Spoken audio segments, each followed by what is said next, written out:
ដែលមានរសជាតិឆ្ងាញ់គុណភាពខ្ពស់និងតម្លៃសមរម្យមែនទេ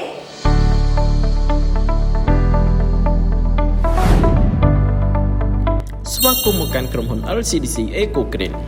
ក្រុមហ៊ុន LCDC Eco Green យើងខ្ញុំជាក្រុមហ៊ុនឈានមុខគេមួយក្នុងវិស័យកសិកម្មស្រូវអង្ករតាមរយៈការធ្វើបរិវត្តកម្មកសិកម្មប្រកបដោយភាពច្នៃប្រឌិតនិងធានានិរន្តរភាពបរិស្ថានព្រមទាំងចូលរួមបង្កើតចំណែកទីផ្សារកសិផលខ្មែរឲ្យកាន់តែទូលំទូលាយសម្ដៅជួយលើកកម្ពស់ជីវភាពប្រជាកសិករតាមសហគមន៍ឲ្យកាន់តែប្រសើរឡើងបច្ចុប្បន្នក្រុមហ៊ុន LCDC Eco Green យើងខ្ញុំបានផលិតអង្ករធម្មជាតិជាច្រើនប្រភេទដែលមានដូចជា